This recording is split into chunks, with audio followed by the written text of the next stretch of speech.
Shalom. Selamat malam teman-teman semua. Selamat malam Bapak Agustinus Ponto. Senang sekali kita bisa berkumpul kembali pada malam hari ini. Firman pada malam hari ini akan dibawakan oleh Bapak Agustinus Ponto dengan tema yang terluka yang menyembuhkan. Mari kita saudaraku, kita berdiri. Kita mau angkat satu pujian. Kita mau besarkan nama Tuhan. Ini dia.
Silakan duduk.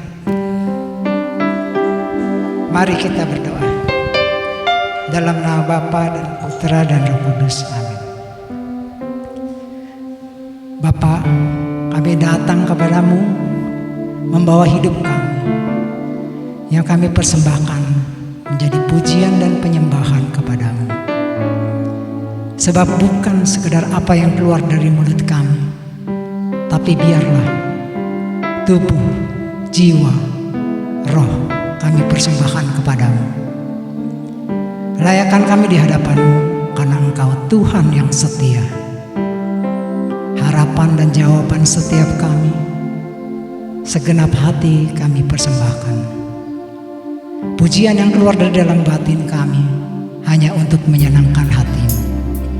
Mari sahabatku, kita satukan suara, kita nyanyikan pujian ini.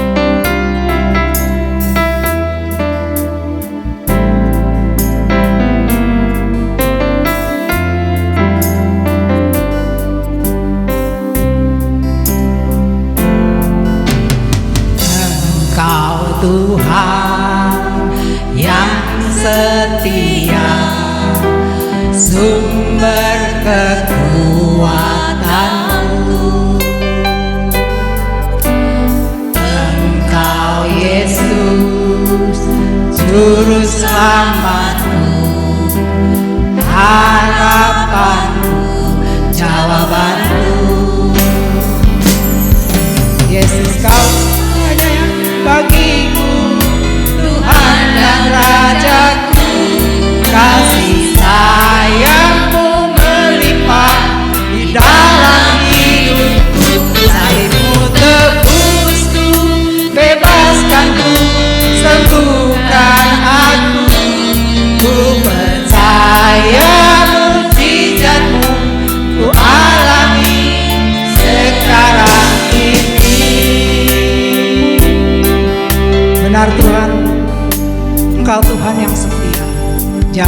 bagi setiap kami.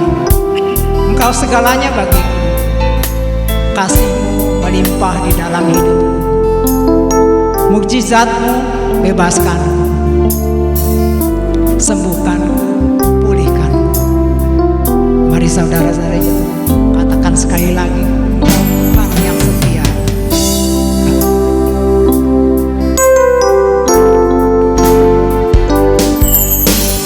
Engkau Tuhan yang setia, sumber kekuatanku.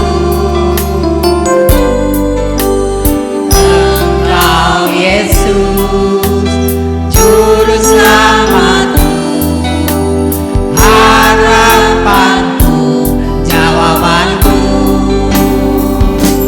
Yesus, Kau segalanya bagiku, Tuhan dan Rajaku.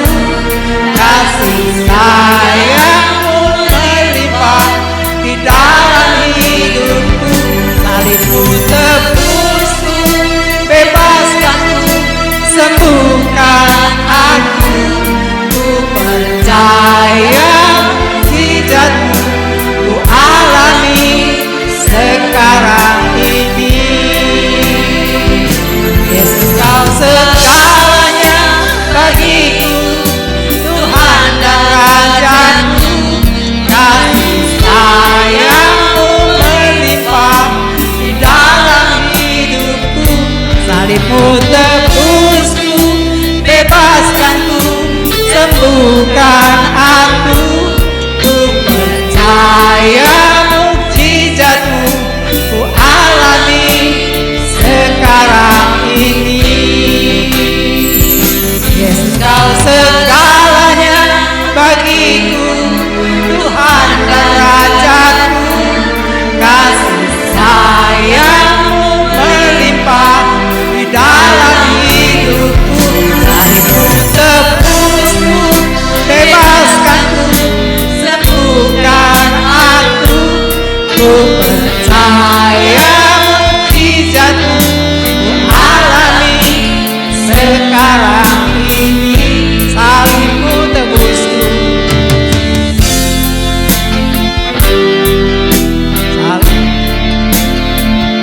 salib-Mu tebusku, bebaskanku, sembuhkan aku. Ku percaya mukjizat-Mu ku alami sekarang ini. Percaya mukjizat-Mu ku alami sekarang ini.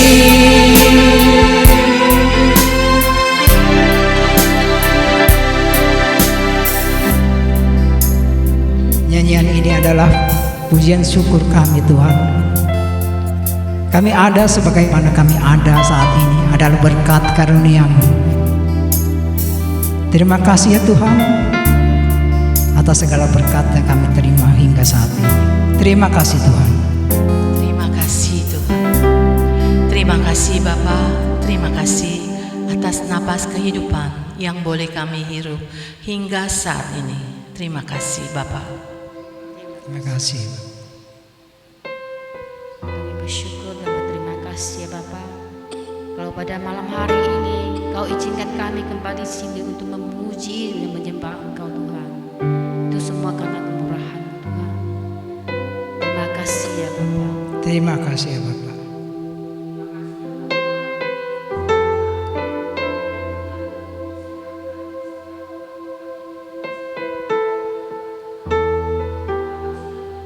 Terima kasih ya Bapa. Terima kasih Bapa. Kalau kami boleh sampai hari ini boleh memuji, menyembah dan memuliakan nama-Mu, bukan karena kuat gagahnya kami, tapi karena kemurahan hati-Mu. Terima kasih Bapa. Terima kasih ya Bapak.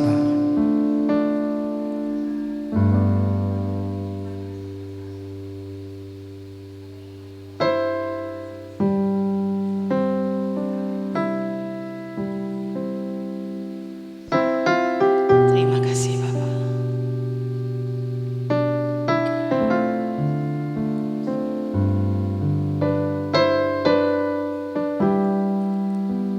Inilah sebagian dari ungkapan syukur kami ya Bapa.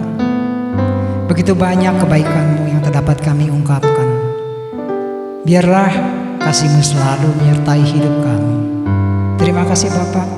Kami berdoa di dalam nama Yesus, Tuhan dan kekasih jiwa kami. Amin. Ya, kita masih mau bersuka untuk Tuhan. Kita bangkit berdiri. Boleh kita bernyanyi bersukaria.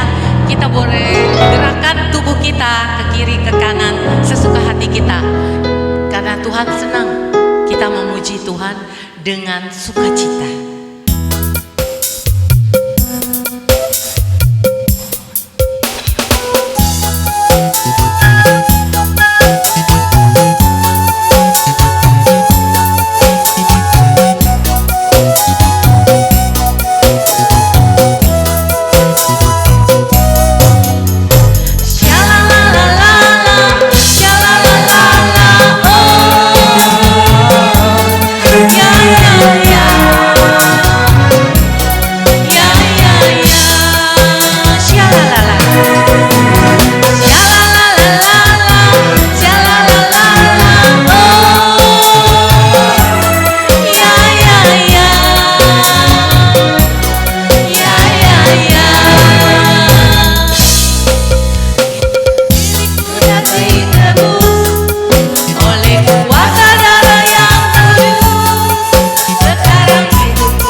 Saya lihat masih ada yang belum tersenyum. Senyumnya, ceria mukanya, semua buat apa? Kemuliaan Tuhan, bukan buat diri kita ya. Ya, kita mulai dari ref. Ayo.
hari masih semangat. Kita mau ucapkan, kita mau lambungkan pujian sukacita surga.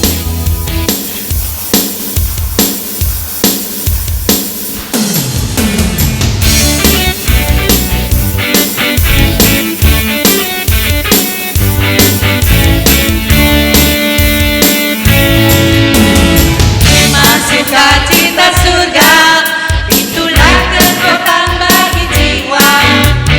Dapat rasakan kasihnya di tengah badai yang bergelora. Terima sukacita surga, itulah kekuatan bagi jiwa. Dapatkan kasihnya, takutkan badai yang bergelora.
Sekarang kita akan masuk lebih dalam lagi di dalam penyembahan.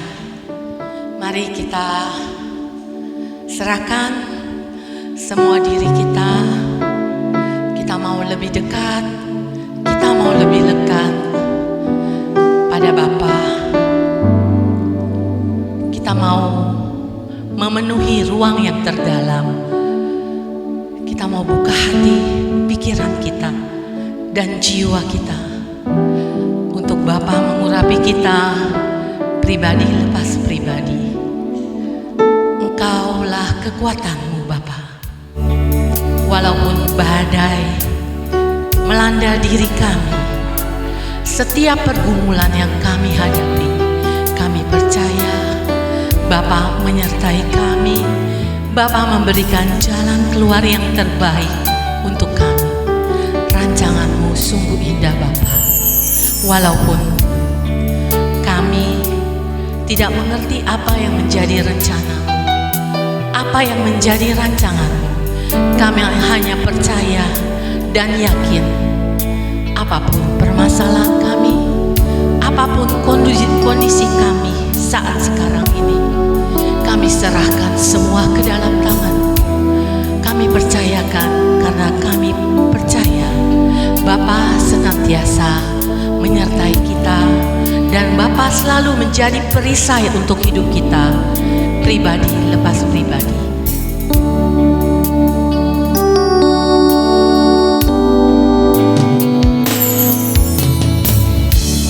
Engkaulah perisaiku saat badai hidup menerpaku. Firman-Mu di dalamku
sebagai doa bagi kita pribadi lepas pribadi. Engkaulah perisaiku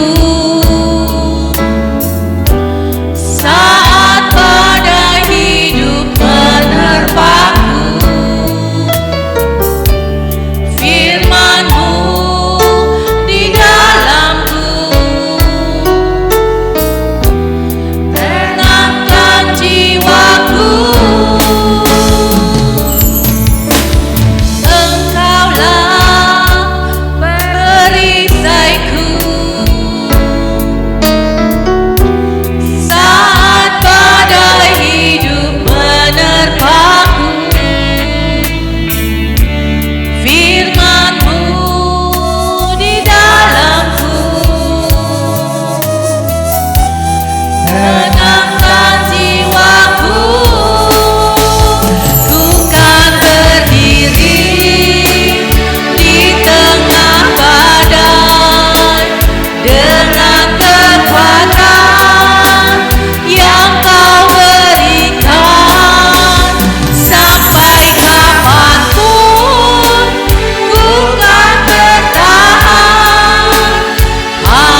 Datanglah kepadaku kalian semua yang letih, lesu, dan berbeban berat. Aku akan memberikan engkau kelegaan.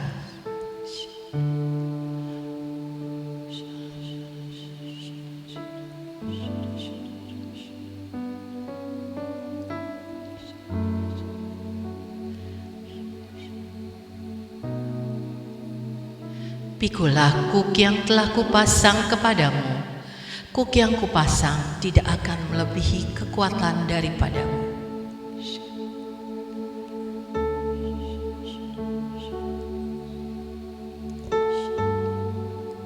Jangan takut, melangkah terus, aku menyertaimu sampai akhir zaman.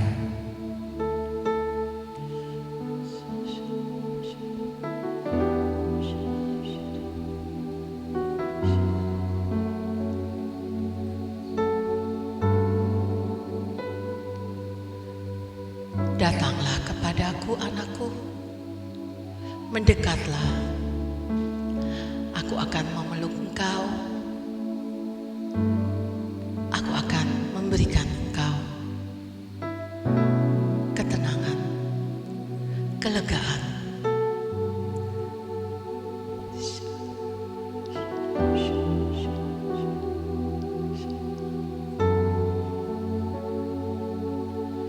Janganlah ragu, janganlah bimbang. Percayalah, aku selalu ada bersamamu.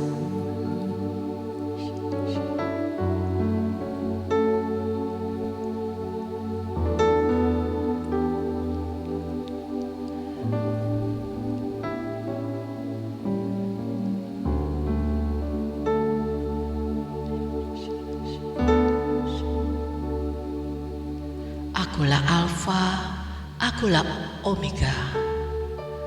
Kasihku akan menyertai engkau sepanjang hidupmu.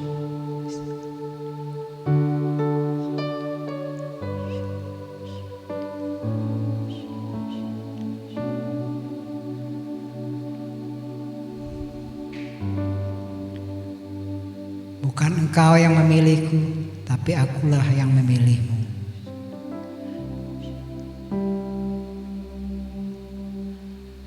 Janganlah takut. Melangkahlah bersama aku. Ikutlah aku, sangkal dirimu.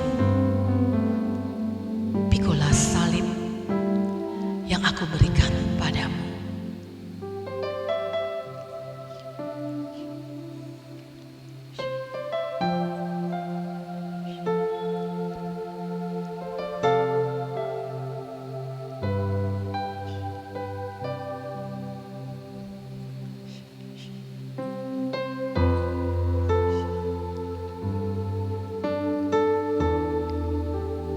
Terima kasih Bapa. Terima kasih atas lawatanmu pada malam hari ini. Kami percaya Engkau sudah hadir di tengah-tengah kami, sudah mengurapi kami pribadi lepas pribadi. Sebentar lagi kami akan duduk diam di dekat kaki-Mu, mendengarkan sabda yang akan dibawakan oleh anak-Mu yang terkasih, Bapak Agustinus Ponto. Berkatilah bibir dan lidah beliau, sehingga setiap perkataannya sungguh berasal daripada-Mu.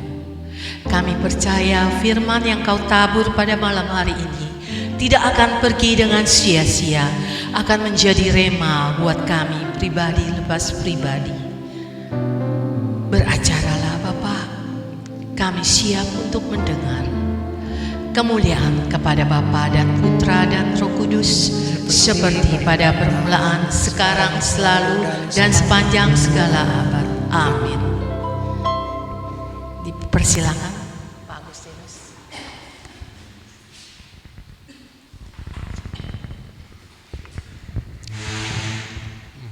Shalom, Ibu Bapak yang terkasih. Ya, pertama terima kasih atas undangan untuk saya datang hadir di sini untuk membagikan pengalaman dan sharing iman, kiranya bermanfaat. Ya, saya memilih tema yang terluka yang menyembuhkan. Yes. Oh, mungkin intinya yang terluka yang menyembuhkan. Ini saya kira tema yang kita alami dalam kehidupan sehari-hari. Ya, saya tertarik menyiapkan tema ini ketika waktu itu ada sebuah buku yang ditulis oleh seorang pastor yang namanya Henry Nouwen. Ya, ada teman-teman yang senang membaca, mungkin nama Pater Henry Nouwen ini cukup dikenal ya karena beliau sering menulis buku dan bukunya juga ada yang diterjemahkan oleh Bapak Ignatius Kardinal Suharyo, ya Bapak Uskup kita. Bukunya The Wounded Healer, ya kalau diterjemahkan yang terluka yang menyembuhkan. Oh, belum bisa ditanyakan? Ya. Beberapa sabda Tuhan yang saya sampaikan di sini, yang sudah saya siapkan, itu sudah disampaikan ya ketika kita dalam penyembahan. Ya, itu ada di Mazmur 147 ayat 3, kita baca bersama-sama. Ia menyembuhkan orang-orang yang patah hati dan membalut luka-luka mereka. Lanjutnya, nah ini yang tadi disampaikan. Marilah kepadaku semua yang letih lesu dan berbeban berat. Aku akan memberi kelegaan kepadamu. Pikulah kuk yang kupasang dan belajarlah padaku. Karena aku lemah lembut dan rendah hati, dan jiwamu akan mendapat ketenangan. Sebab kuk yang kupasang itu enak dan bebanku pun ringan. Ya. Teman-teman yang terkasih, saya sendiri bertugas di Gereja Santa Maria Immaculata. Ya, saya diutus oleh PD PKK Santa Maria Immaculata untuk menjadi pewarta. Dan di samping pewarta, saya juga adalah katekis di paroki kami. Ya, jadi di dalam pewartaan dan di dalam menyampaikan pendampingan kepada para katekumen dan calon krisma, saya sering mengalami juga bagaimana di dalam berkomunitas itu seringkali atau ada kalanya keadaannya tidak baik-baik saja. Ya. Saya mengenal persekutuan doa karismatik Katolik itu cukup lama, tahun 1983, ya, sekitar 40 lebih tahun yang lalu. Saya diajak di sebuah persekutuan doa di Paroki Kristoforus. Waktu itu tidak semua gereja ada persekutuan doa karismatiknya, ya masih banyak romo-romo yang belum bisa menerima ya tahun 80-an. Dan karismatik juga masih relatif baru. Tapi di Gereja Kristoforus itu cukup berkembang. Saya ikut yang di PD Mudikanya, ya. Itu namanya Santo Yakobus kalau nggak salah. Ada yang dari sana? Kristoforus ya. Tahun 83, cukup lama ya. Dan saya lihat di sana anak-anak mudanya, saya juga waktu itu masih muda, cukup bersemangat sekali ya. Dan gerejanya kita bersekutu di dalam gereja dan gerejanya lumayan penuh. Ya, jadi bayangkan bersekutunya di gereja ya, bukan di gedung pertemuan ya, di gereja, dan gerejanya setengah penuh. Ya. Luar biasa. Saya merasakan ketika ikut bersekutu di tempat itu, jamahan Tuhan, sukacita, damai sejahtera. Ya. Sehingga ketika pulang saya nyanyi-nyanyi ya waktu itu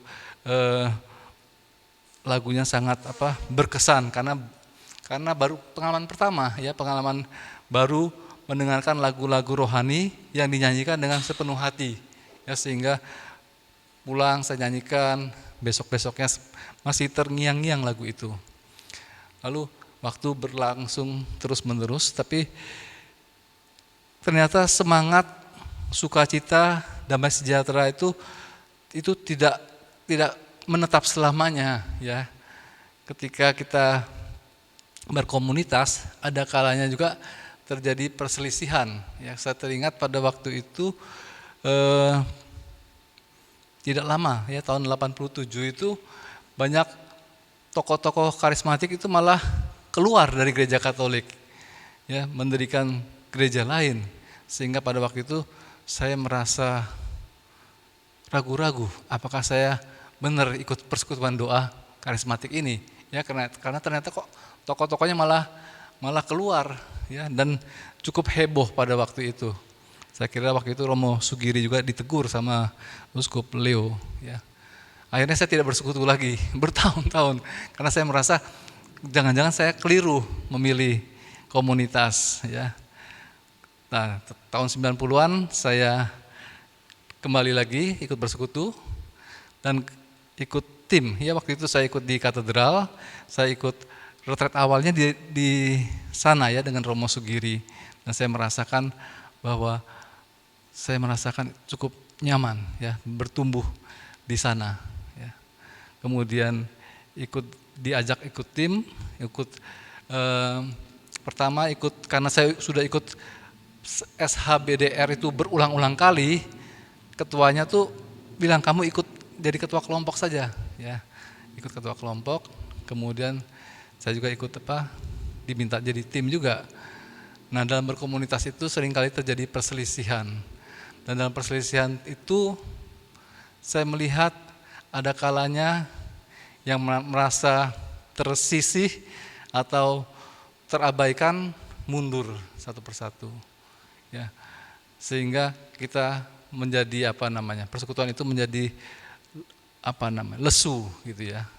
Dan kejadian itu terjadi berulang-ulang kali. Ada kalanya ketika kami mengadakan KRK-nya cukup sukses, yang datang banyak dan orang-orang bilang bagus. Tetapi yang terjadi di dalam panitia, di dalam tim, kadang-kadang tidak seperti suasana KRK itu ya, terjadi ada yang merasa terabaikan, tersisihkan, setelah itu keluar juga. Nah, saya coba memikirkan juga kenapa seperti ini ya. Nah, di dalam buku Yang Terluka Yang Menyembuhkan ini kita diajarkan di dalam kehidupan kita berinteraksi, baik di dalam komunitas, di dalam keluarga, di dalam pekerjaan, kita akan berjumpa dengan orang yang kita sukai, tetapi seringkali juga atau kadang-kadang kita akan berinteraksi dan berjumpa dengan orang-orang yang tidak kita sukai. Dan orang itu juga tidak suka sama kita, masalahnya kan. Nah, seringkali dalam berinteraksi tersebut terjadi perselisihan ya. Kalau kita berjumpa dengan orang-orang yang kita sukai, semuanya nyaman ya, damai. Tetapi ketika kita berjumpa dengan orang yang mungkin tidak sesuai dengan chemistry kita, dia juga tidak nyaman, seringkali di situ terjadi perselisihan. Nah, di dalam buku Yang Terluka Yang Menyembuhkan, kita diajarkan bagaimana kita bisa berlapang dada menerima orang lain apa adanya. Ya. Kalaupun pada saat kita berinteraksi terjadi perselisihan atau pertengkaran, baiklah kita datang kepada Tuhan ya. Buku itu mengajarkan kita untuk datang kepada Tuhan.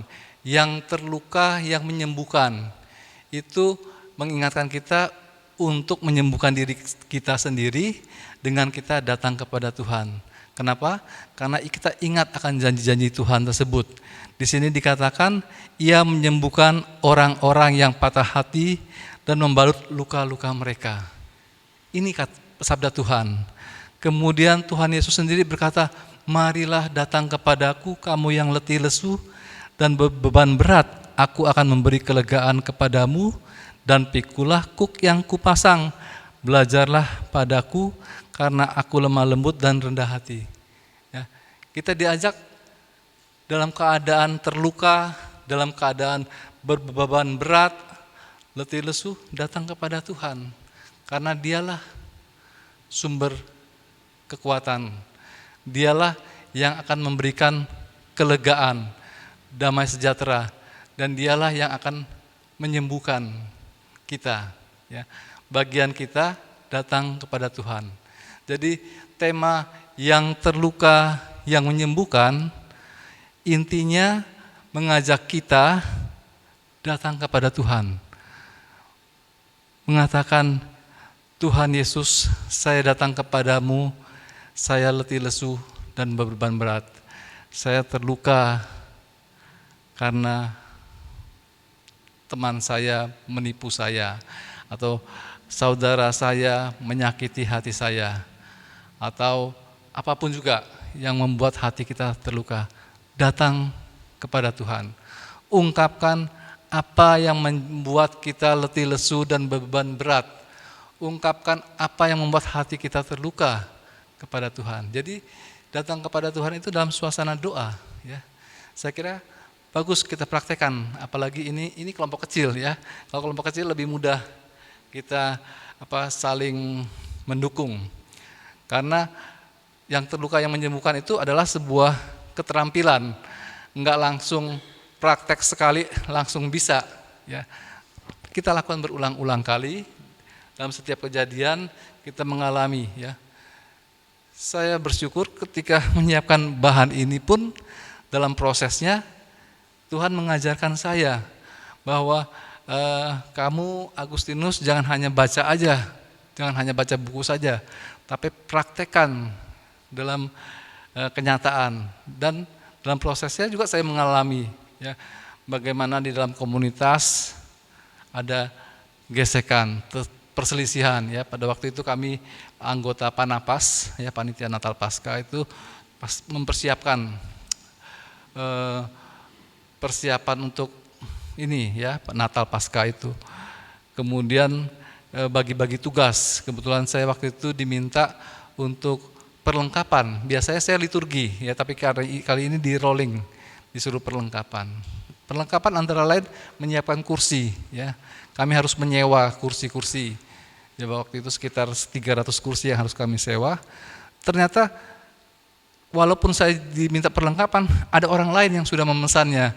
Ya, ketika saya tahu kok yang memesan orang lain, loh, saya bilang kan saya perlengkapannya.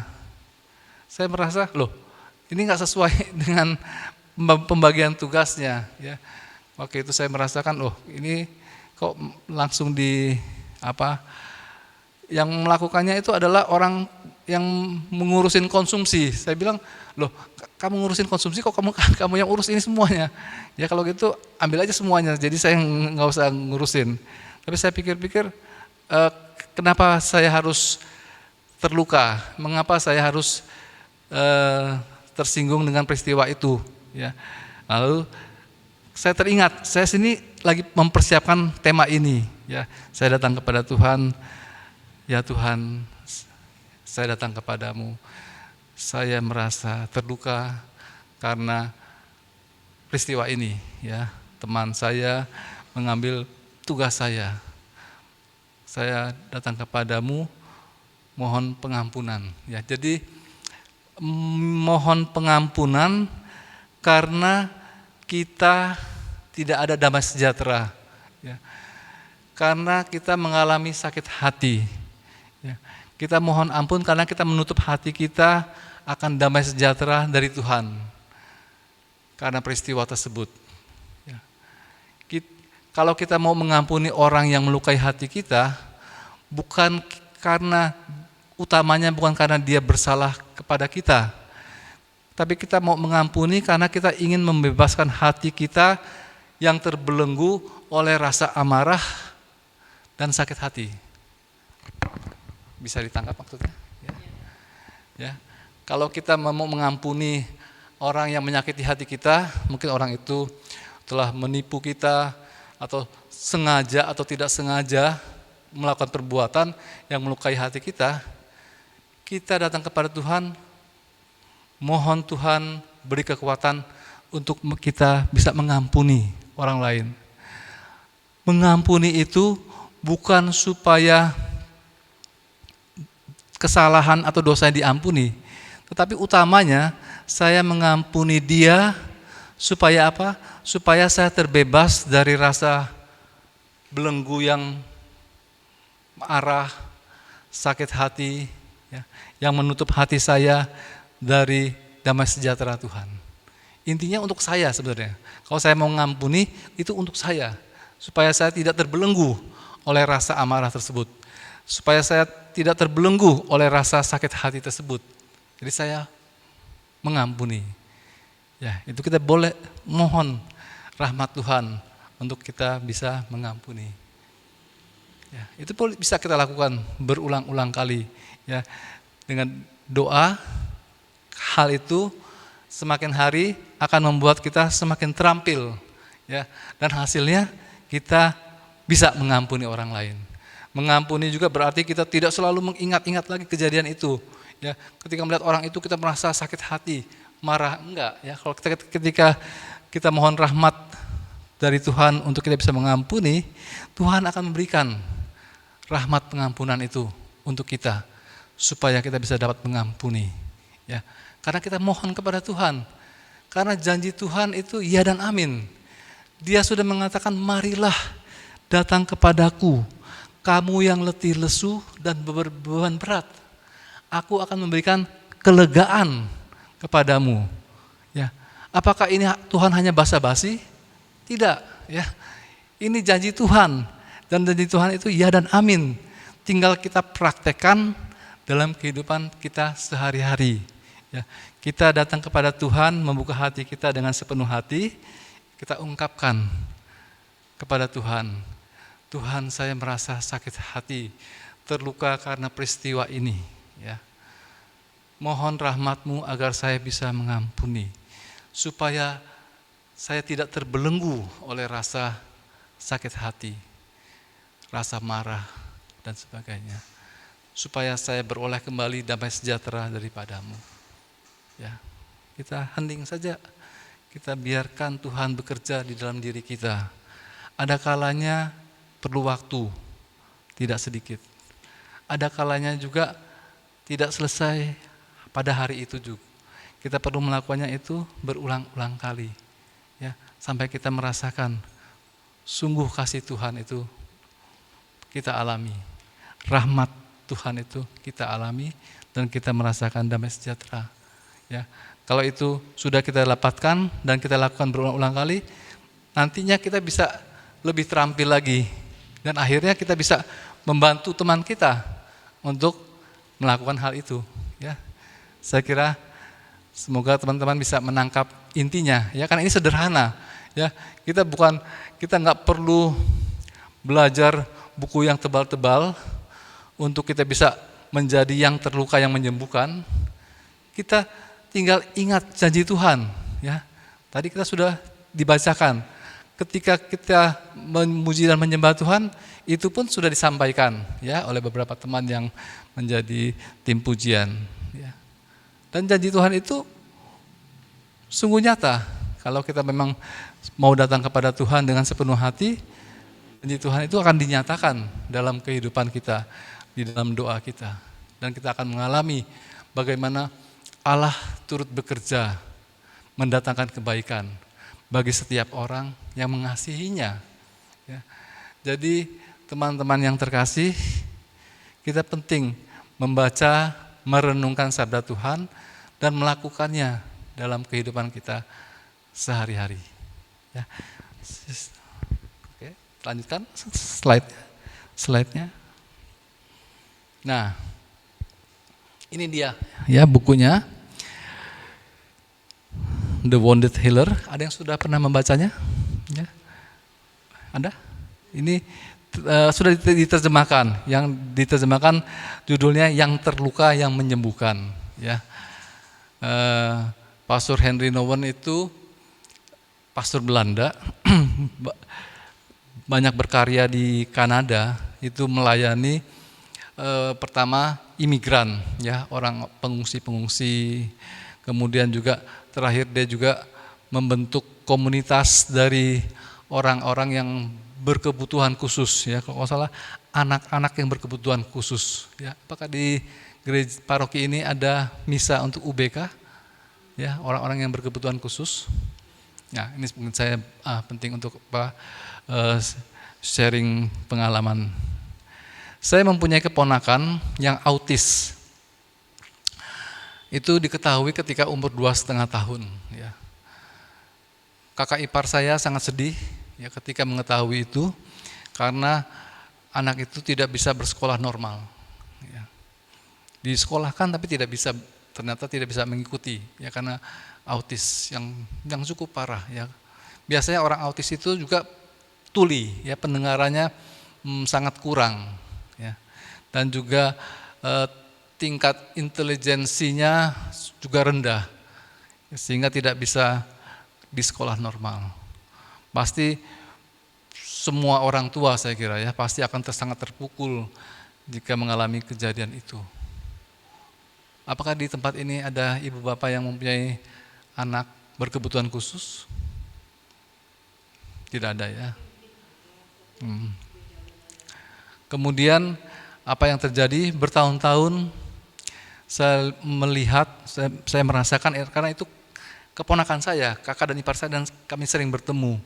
Ya, betapa mereka sedih ya ketika menghadapi itu, dan kakak ipar saya sebagai ibu dia harus berhenti kerja karena kalau anak berkebutuhan khusus itu biasanya nempel sama mamanya, sehingga mamanya mau nggak mau berhenti kerja. Padahal waktu itu karirnya cukup menjanjikan ya di suatu bank yang terkenal. Dan bertahun-tahun dia harus merawat anak itu, membawa ke dokter, ke terapi, ke sekolah, bukan sekolah normal tapi sekolah yang memang untuk anak-anak berkebutuhan khusus tersebut. Nah, itu anak umur 2,5 tahun, namanya Samuel. Sekarang anak itu sudah umur 35 tahun dan masih tetap autis. Apakah Tuhan tidak menyembuhkan atau tidak mendatangkan kebaikan bagi keluarga ini? Ternyata sungguh luar biasa ya. Melalui kejadian itu Allah berkarya untuk papa mamanya, yaitu kakak dan kakak ipar saya, supaya mereka bisa mengatasi tantangan ya atau cobaan yang Tuhan berikan di dalam keluarga itu dengan ada kehadiran anak yang berkebutuhan khusus. Apa yang terjadi? Walaupun harus melewati tahun-tahun yang sulit, akhirnya mereka bisa menerima keberadaan anak itu dan mereka bisa menyadari bahwa di situ Allah turut bekerja. Karena walaupun ibunya harus berhenti kerja, tapi Tuhan memberkati ayahnya ya dengan berkat yang cukup berlimpah sehingga bisa membiayai. Karena kalau anak berkebutuhan khusus itu biayanya tidak sedikit, ya biayanya cukup banyak ya untuk berobat, untuk terapi, untuk sekolah khusus, keterampilan dan sebagainya. Dan saya melihat bertahun-tahun bagaimana perjuangan mereka. Ya ketika itu misa di Romo Yohanes itu masih pagi jam 8 loh, kalau saya tidak keliru.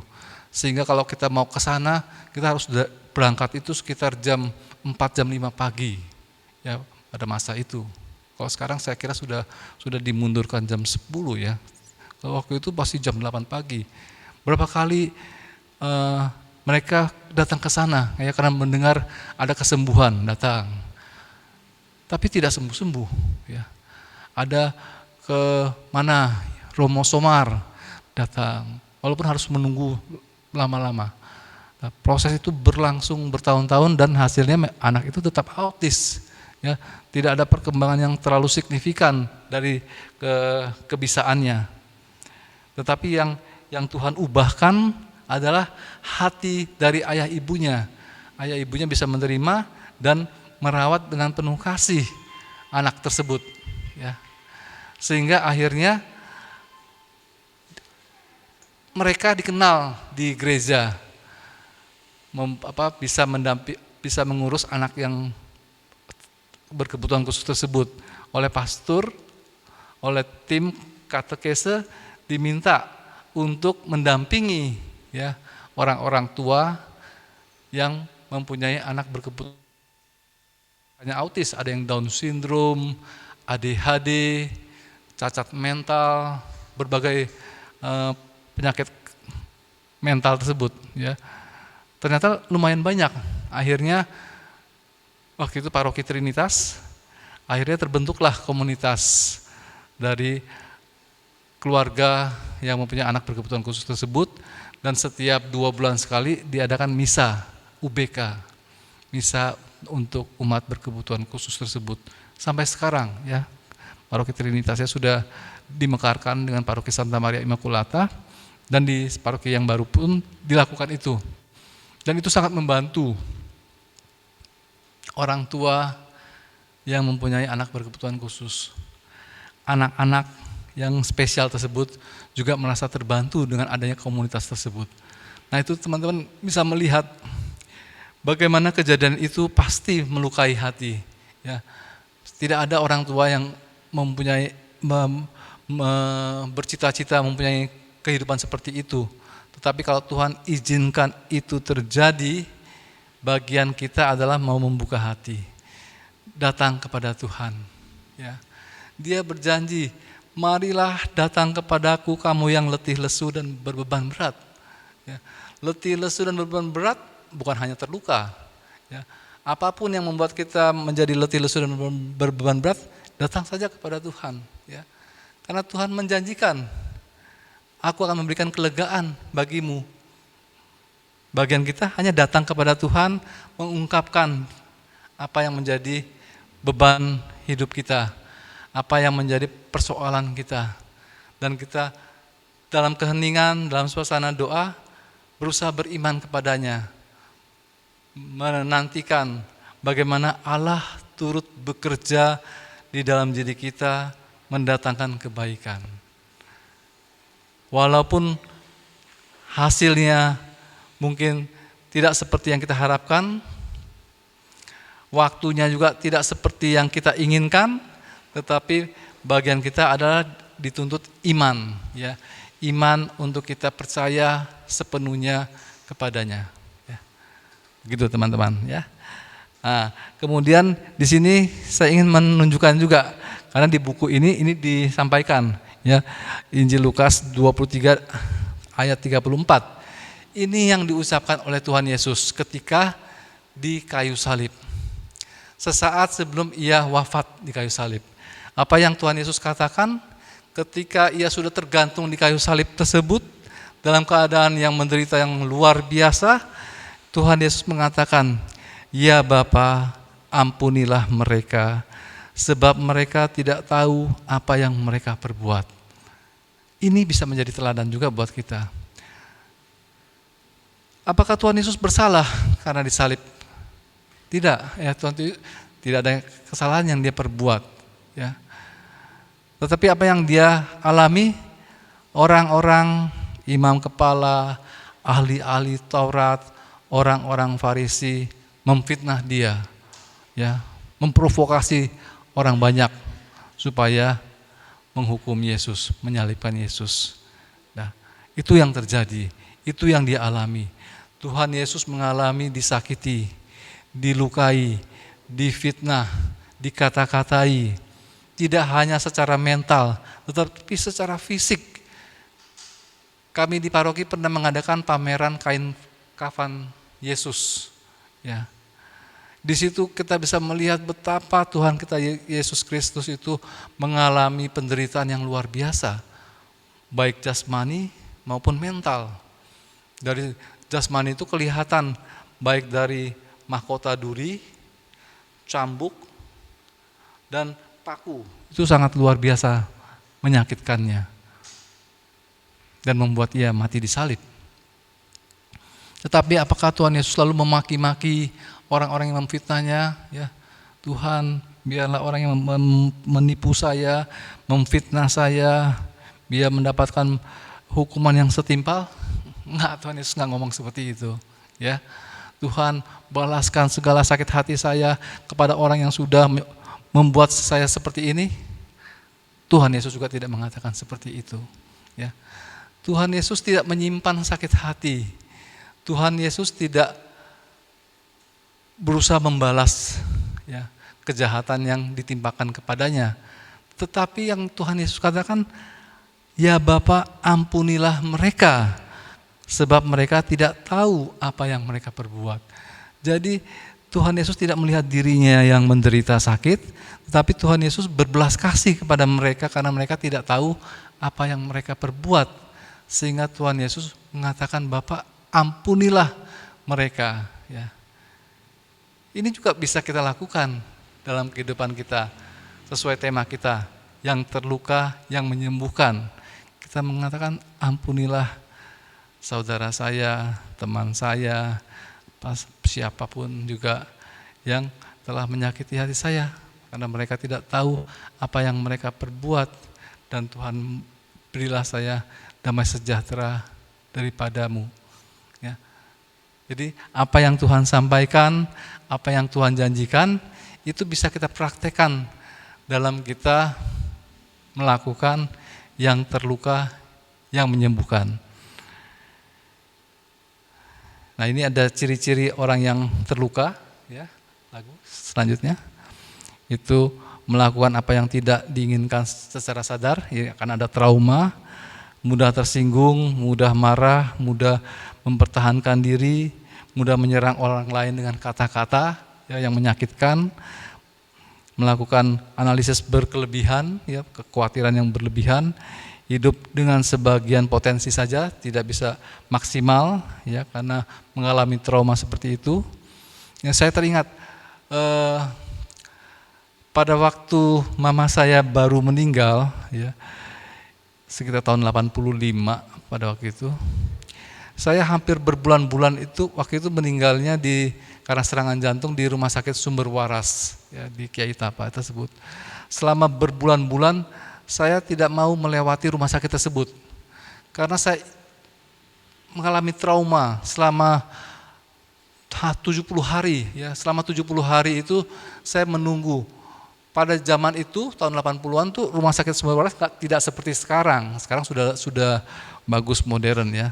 Pada waktu itu masih seperti lorong.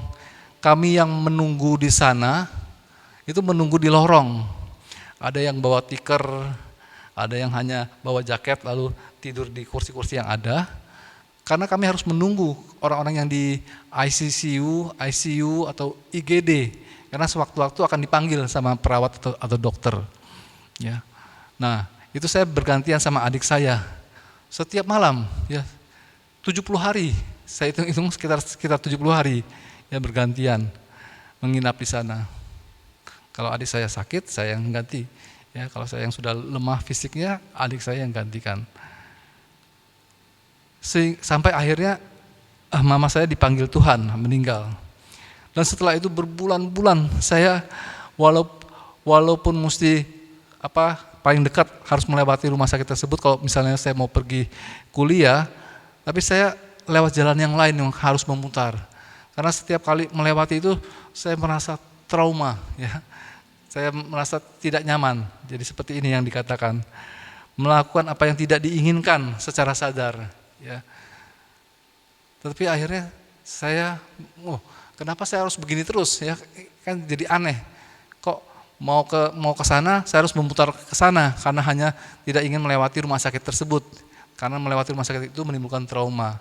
Ya, akhirnya dengan doa datang kepada Tuhan supaya dihilangkan trauma ini, saya merasakan bahwa itu sungguh nyata. Ya. Lama-lama saya memberanikan diri melewati Rumah Sakit Sumber Waras. Karena kalau dari rumah melewati Rumah Sakit Sumber Waras itu melewati bagian kamar jenazahnya itu.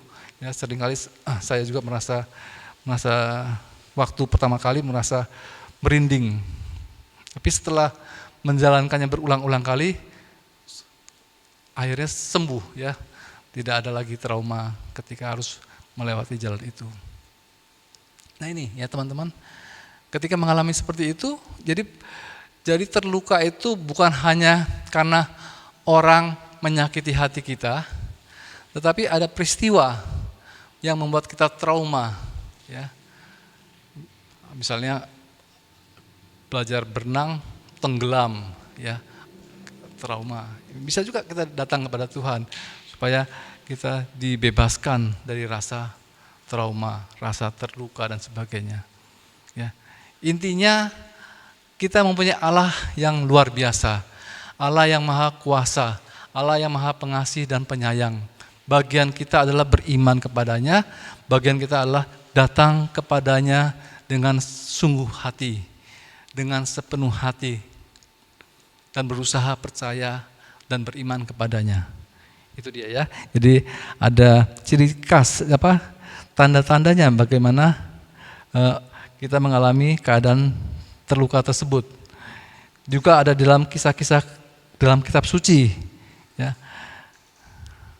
Ada mempersalahkan Hawa, Kain iri, Sarah, Hagar dan Ismail. Kemudian juga ada keretakan dalam keluarga, ya. Anak yang terluka dalam waktu dikandung hendak digugurkan.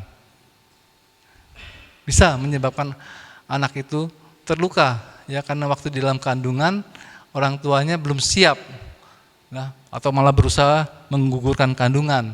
Anak itu terluka di dalam kandungannya. Ya, kalau itu terjadi, bisa mamanya, ya, berusaha supaya mengalami kesembuhan, menyembuhkan anak yang terluka tersebut. Ya, karena seperti ini kan biasanya mama yang tahu, ya kan, lihat anaknya kenapa seperti itu. Ya. Anak yang dibesarkan tanpa perhatian orang tuanya yang telah lebih mementingkan pekerjaan dan karir. Nah, saya katekis beberapa kali saya mengalami di kelas itu, ya, pada kelas yang sekarang ini ada seorang anak putri sekitar 21 tahun saya kira, ya, sekitar itu. Dia mengalami papa mamanya bercerai dan masing-masing kawin lagi. Papanya kawin lagi punya keluarga baru, mamanya kawin lagi punya keluarga baru. Ya, dia merasa depresi, dia merasa terbuang, dia merasa sakit hati. Ya, dia datang menanyakan kepada kami, kepada saya katekis, bagaimana jalan keluarnya untuk kejadian seperti ini. Ya, ya, kita perlu waktu, ya, perlu mengajarkan hal ini kepada dia. Saya bilang ini perlu dibicarakan, tapi di luar kelas, karena kalau di kelas kan kita punya materi sesuai dengan buku kurikulum itu, ya, buku katekumen, dan sebaiknya juga tidak melibatkan yang lain juga, karena kan masalah ini adalah masalah pribadi dia. Nah, itu harus dilakukan. Bagaimana dia harus menerima, ya, karena papa mamanya bercerai kawin lagi kan itu di luar kendali dia, dan itu sudah terjadi. Bagian dia adalah mohon pengampunan dari Tuhan supaya dia dibebaskan dari rasa trauma itu, ya, karena tersingkirkan. Orang tuanya masing-masing sibuk dengan keluarganya masing-masing. Dia harus belajar mengampuni papa mamanya yang sudah mengabaikan dia. Ya. Nah, mengampuni itu tidak ada hubungannya orang itu datang kepada kita minta ampun, enggak ada sama sekali. Ya. Mengampuni itu seperti yang tadi di awal adalah tindakan kita supaya kita membebaskan diri kita dari belenggu, ya, belenggu rasa terluka, rasa sakit hati, rasa trauma, ya, karena kejadian itu.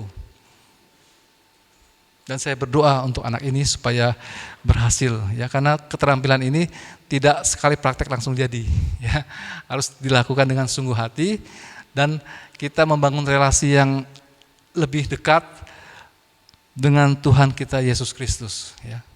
Karena kini kita mohon kepada Tuhan, ya. Kalau relasi kita dengan Tuhan tidak baik-baik saja, tidak nyata, ya tidak akan nyata juga hasilnya, ya. Kalau kita sudah mempunyai relasi yang baik dengan Tuhan, kita beriman, percaya dan beriman kepadanya, kita mengalami kasih sukacita jamahan Tuhan. Nah, disitulah kita akan mengalami bagaimana Allah turut bekerja mendatangkan kebaikan dalam kehidupan kita. Ya. Baik teman-teman, duduk santai saja, kita dalam sikap doa, kita mau mempraktekkan hal ini ya, yang terluka, yang menyembuhkan. Ada sebuah lagu ya untuk mengawali kita datang kepada Tuhan, mohon kepada Tuhan supaya menyembuhkan hati kita, menyembuhkan diri kita. Bagian dari kita semua adalah mau datang kepada Tuhan, kita menyampaikan kejadian, peristiwa, atau orang-orang yang pada saat ini teringat di pikiran kita, di hati kita, yang sudah melukai hati kita. Itu saja ya, kita datang kepada Tuhan, lalu kita mohon Tuhan menyembuhkan. Kita nyanyikan sebuah lagu, Ku Tak Dapat Jalan Sendiri.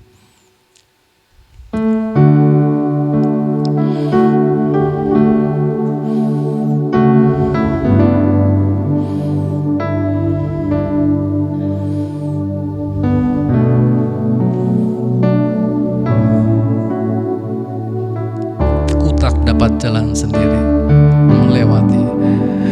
melewati lembah duka semu, jalanku gelap dan ngeri. Tuhanku perlu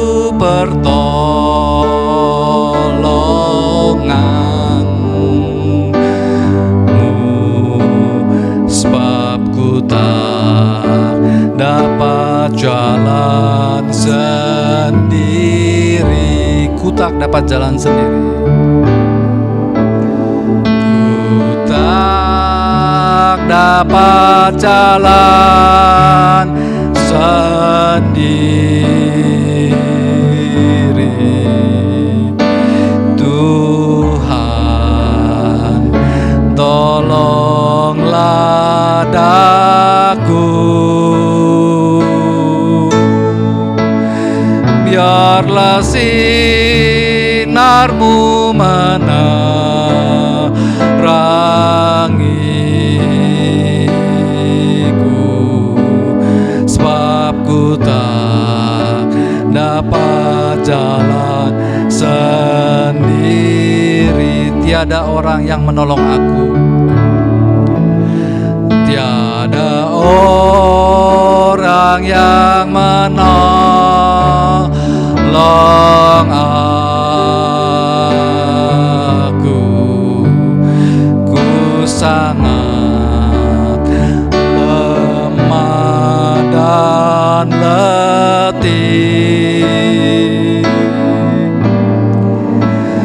Jalanlah Tuhan dekat padaku, sebab ku tak dapat jalan sendiri. Ku tak dapat jalan sendiri.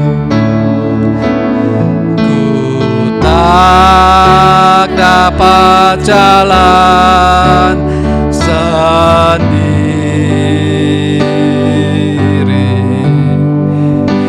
Tuhan, tolonglah daku, biarlah sinarmu menerangiku, sebab ku tak dapat jalan sendiri. Ku tak dapat jalan sendiri, Tuhan tolonglah daku. Ku tak dapat jalan sendiri. Tuhan, tolonglah daku, biarlah sinarmu menerangiku,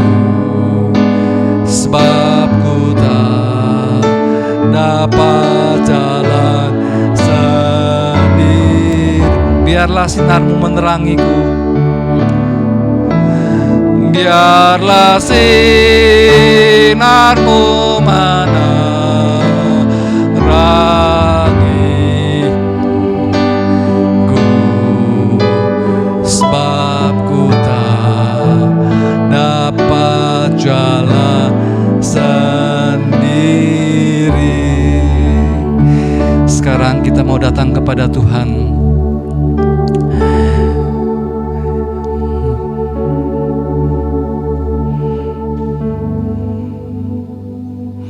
Kita mohon Roh Kudus menghadirkan peristiwa atau orang-orang yang telah menyakiti hati kita, yang membuat kita terluka,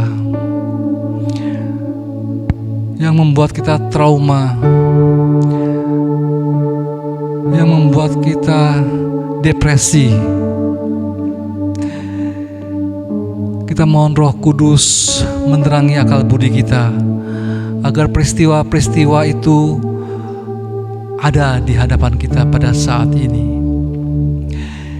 Kita mau datang kepada Tuhan dengan segala keberadaan kita.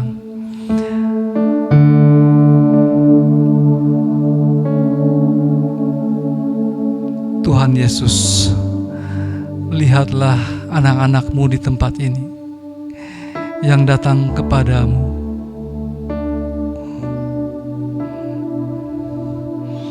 Membawa peristiwa-peristiwa kejadian atau orang-orang yang membuat hati terluka.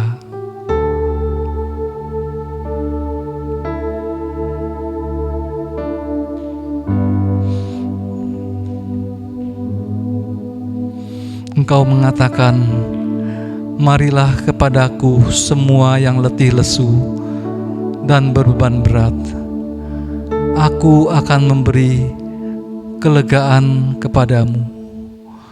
Pikulah kuk yang kupasang dan belajarlah daripadaku, karena aku lemah lembut dan rendah hati, dan jiwamu akan mendapat ketenangan. Sebab kuk yang kupasang itu enak dan bebanku pun ringan. Tuhan Yesus, kami datang kepadamu dengan segala keberadaan kami. Kami yang lemah ini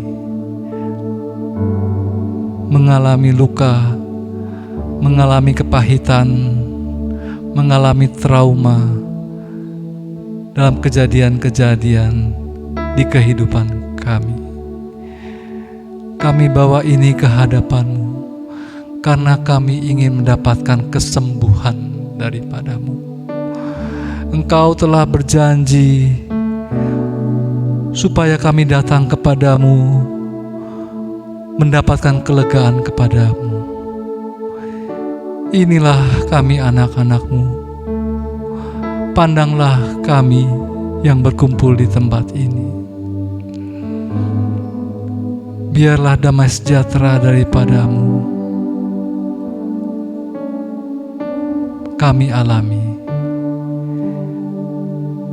Hati kami yang terluka,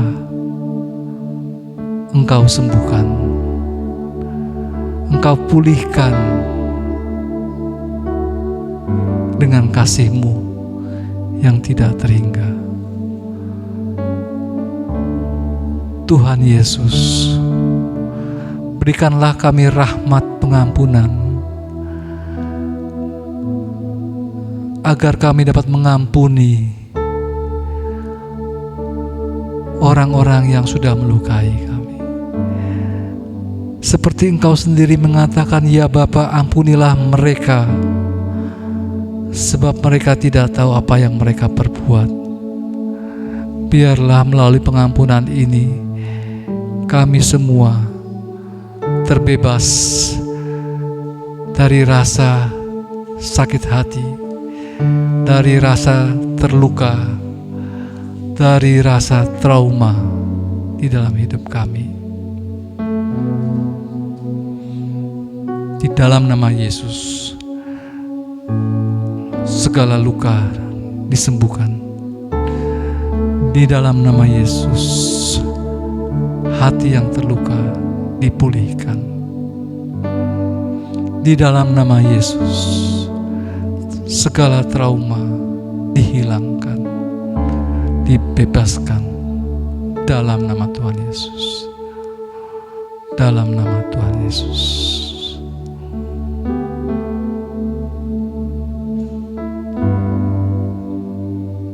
Terima kasih Tuhan. Terima kasih Tuhan. Terima kasih Tuhan.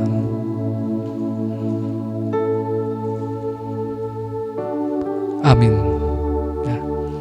Silakan buka mata ya. Ada yang merasakan kelegaan? Bisa angkat tangan? Ya. Bisa sharingkan apa yang dirasakan?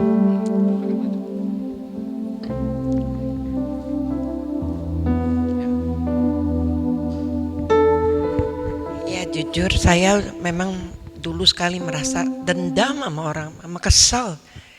Kayaknya nggak mau lihat muka dia lagi. Tapi setelah saya ikut banyak seminar jadi saya udah lepas semua. Dan juga saya diberi mujizat kesembuhan, makanya sampai saya tuh sekarang juga saya menangis. Mujizat Tuhan tuh benar-benar nyata, benar-benar nyata dalam hidup saya. Karena saya merasa kesembuhannya itu luar biasa. Tuhan kasih kesembuhan, kesempurnaan saya sakit kanker ya, payudara sampai harusnya dibuang, sampai sekarang sembuh total. Dan juga saya juga sudah bisa sampai sekarang mengampuni semua musuh-musuh saya semua saya sapa. Jadi saya benar-benar merasa tuh ada satu sentuhan itu. Ini benar-benar mujizat Tuhan yang terjadi dalam hidup saya gitu Pak. Ya. Terima kasih ya teman-teman. Nah, ini seperti keterampilan. Jadi teman-teman datang kepada Tuhan, ada kalanya tidak sekali datang langsung sembuh total ya, tapi kita harus ada kalanya Tuhan ingin kita ada ketekunan ya, ketekunan untuk datang kepadanya. Dan ketekunan ini juga membuat kita semakin beriman kepadanya. Tetapi Tuhan pasti menepati janjinya. Ketika kita bersungguh hati datang kepadanya dengan hati yang remuk redam, dengan membawa segala beban hidup kita kepadanya, ketika itu juga Tuhan juga akan mencurahkan belas kasih-Nya kepada kita, ya. Dan belas kasih Tuhan itu tidak terbatas, ya. Dan itu pun bisa kita lakukan berulang-ulang kali, ya. Mungkin kalau saya lebih senang kalau malam sebelum tidur, ketika sudah hening, semua sudah tidur, saya mengambil waktu ya supaya bisa mengalami hadirat Tuhan, bagaimana Tuhan menyapa, ya, Tuhan menjamah, dan hadirat Tuhan bisa dirasakan. Tapi kalau soal waktu, teman-teman bisa menyesuaikan diri dengan waktu yang teman-teman miliki. Ya, kalau mau melakukannya pagi atau kapanpun yang teman-teman merasa nyaman, lakukanlah itu. Ya, karena setiap usaha kita untuk datang kepada Tuhan tidak akan sia-sia. Ya, pada waktu Tuhan, Ia akan memberikan. Damai sejahtera Tuhan akan berlimpah dan kita alami, ya. Kemudian ini ada anjuran apostolik dari Bapak Paus Fransiskus, ya. Dia mengatakan panggilan menuju kekudusan. Silakan ditampilkan slide-nya. Panggilan menuju kekudusan. Ya. Ini berlaku untuk kita semua, ya. Menjadi kudus itu bukan hanya untuk imam, ya, tetapi juga berlaku untuk kita semua. Semakin kita hidup kudus di hadapan Tuhan, kita akan semakin peka akan jamahan Tuhan. Kita akan semakin peka mengalami hadirat Tuhan di dalam hidup kita, ya. Membangun kekudusan itu adalah kita di sini segala kepahitan, kegeraman, kemarahan, ya, kita baca bersama-sama. Segala kepahitan, kegeraman, kemarahan, pertikaian, dan fitnah hendaklah dibuang dari antara kamu. Demikian pula segala kejahatan. tetapi hendaklah kamu ramah seorang terhadap yang lain, penuh kasih mesra dan saling mengampuni, sebagaimana Allah di dalam Kristus telah mengampuni kamu. Ya, demikian teman-teman. Ini yang bisa saya sharingkan, dan saya berharap teman-teman bisa mempraktekkan dalam kehidupan sehari-hari. Ya, ketika kita mengalami beban berat, mengalami hati yang terluka, mengalami trauma, datanglah kepada Tuhan. Kita ingin menagih janjinya. Marilah datang kepadaku kamu yang letih, lesu dan beban berat, dan aku akan memberikan kelegaan kepadamu. Dan kita bisa melihat betapa kasih Tuhan sungguh nyata di dalam kehidupan kita. Dan Allah turut bekerja mendatangkan kebaikan bagi setiap orang yang mengasihinya. Tuhan memberkati kita semua. Amin. Ya, kita satu dalam doa. Ya, teman-teman, mari kita bangkit berdiri. Kita mau berdoa. Bapa yang baik, kami telah datang kepadamu, belajar daripadamu. Kami ingin menikmati janjimu juga. Marilah datang kepadaku kamu yang letih lesu dan beban berat, dan aku akan memberikan kelegaan kepadamu. Kami datang kepadamu ya Tuhan, kami ingin mengalami damai sejahtera daripadamu. Pada saat ini kami juga berdoa untuk semua wujud doa yang sudah terkumpulkan di tempat ini, dan juga semua wujud doa yang ada di dalam hati kami masing-masing. Bapa yang maha baik, kami datang kepadamu karena Engkaulah Allah yang maha pengasih dan penyayang, Allah yang maha kuasa, dan tidak ada yang mustahil bagimu. Kami berdoa untuk setiap orang yang datang kepadamu, biarlah mereka yang sakit disembuhkan dalam nama Yesus. Mereka yang berbeban berat mengalami kelegaan dalam nama Tuhan Yesus. Mereka yang mengalami beban ekonomi, sakit penyakit, relasi di dalam rumah tangga yang retak, biarlah mereka mengalami pemulihan daripadamu dalam nama Tuhan Yesus. Terima kasih Tuhan, hanya kepadamu-lah kami berharap. Engkaulah Allah kami yang maha pengasih dan penyayang. Kami sungguh mengandalkan Engkau. Kami berdoa demi Kristus Tuhan dan pengantara kami, yang hidup dan berkuasa bersama Dikau dan Roh Kudus, Allah sepanjang segala masa. Amin. Dalam nama Bapa dan Putra dan Roh Kudus. Amin. Terima kasih teman-teman.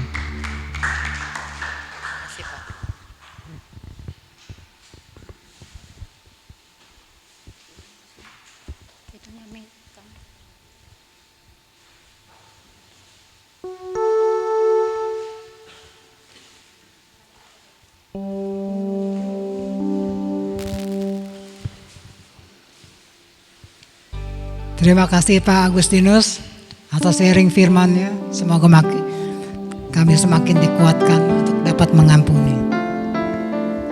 Saatnya kita memberikan persembahan untuk pekerjaan Tuhan.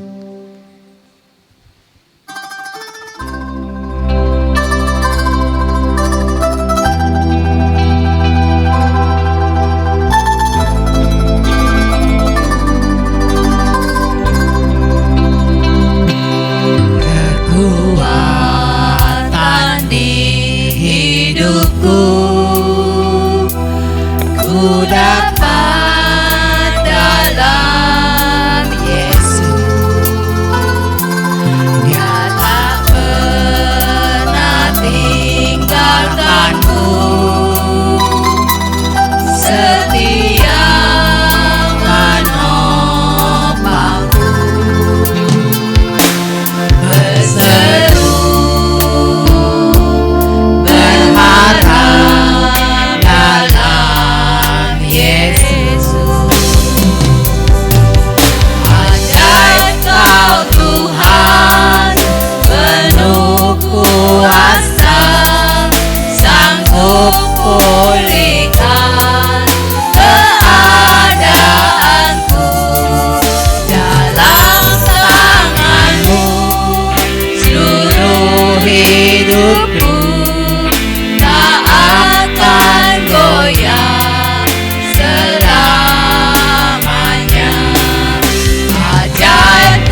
Terima kasih Bapa atas firman-Mu yang telah Kau sampaikan melalui anak-Mu terkasih, Bapak Agustinus Ponto. Firman-Mu adalah pelita hatiku, pelita hidupku, menerangi setiap langkahku. Mohon berkati kami semua yang hadir di sini, agar dapat melangkah dan berbuat sesuai dengan firman-Mu. Berkati Bapak Agustinus Ponto, agar segala yang diperbuatnya Kau buat berhasil. Pakai beliau lebih hebat lagi untuk menjadi anak-Mu, untuk semakin meninggikan dan memuliakan nama-Mu. Berkati persembahan kami agar menjadi kudus dan berkenan di hati-Mu. Bapa yang baik, sementara kami pulang ke rumah masing-masing, lindungi kami baik selama di dalam perjalanan, juga di dalam istirahat malam kami, agar besok kami dapat beraktivitas kembali dengan baik. Terima kasih ya Bapa. Kami berdoa di dalam nama Yesus, Tuhan dan pengantara kami. Amin. Dalam nama Bapa dan Putra dan Roh Kudus. Amin. Pengumuman. Ya, terima kasih atas kehadiran Bapak Ibu teman-teman semua yang telah setia selalu bersekutu di PDPKK Tosebio. Kami mengundang Bapak Ibu dan teman-teman semua untuk kembali datang di Senin mendatang tanggal 26 Mei. Boleh ajak teman-teman, anak, keluarga atau siapapun yang kita kenal. Kita boleh bagi sukacita, kita boleh bagi apa yang kita alami selama kita memuji dan memuliakan Tuhan. Itu boleh kita bagikan ke orang-orang terdekat kita.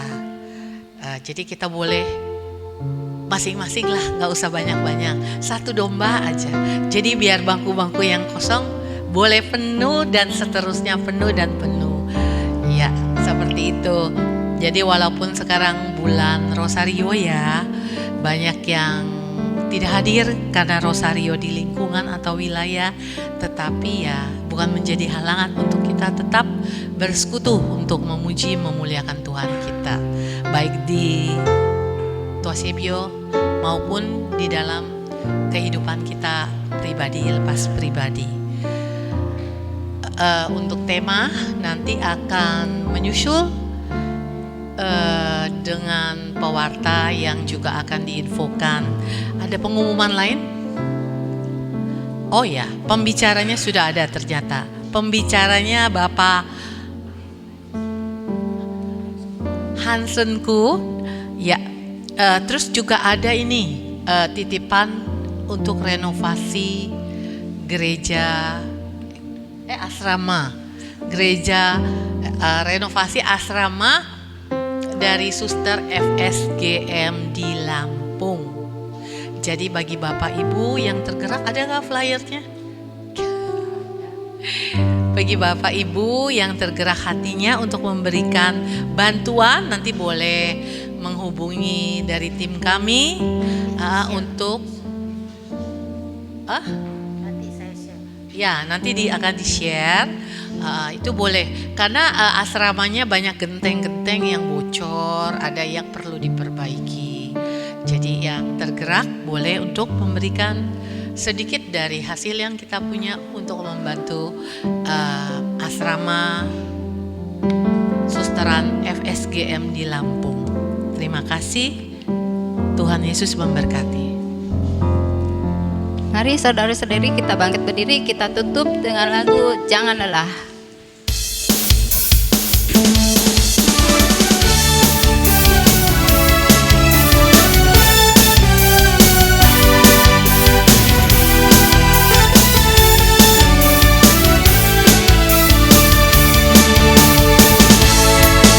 Jangan lelah bekerja di ladangnya Tuhan.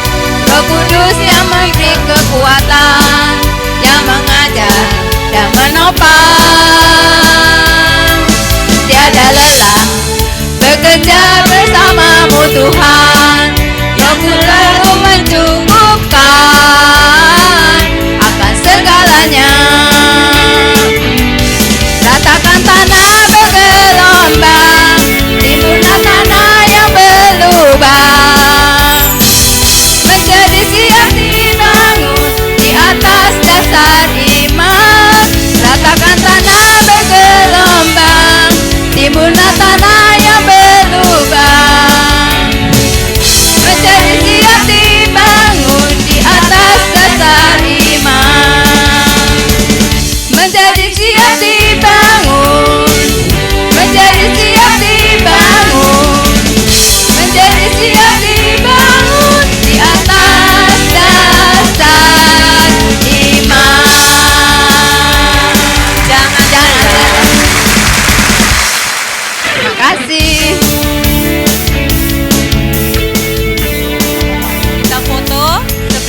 kita foto bersama.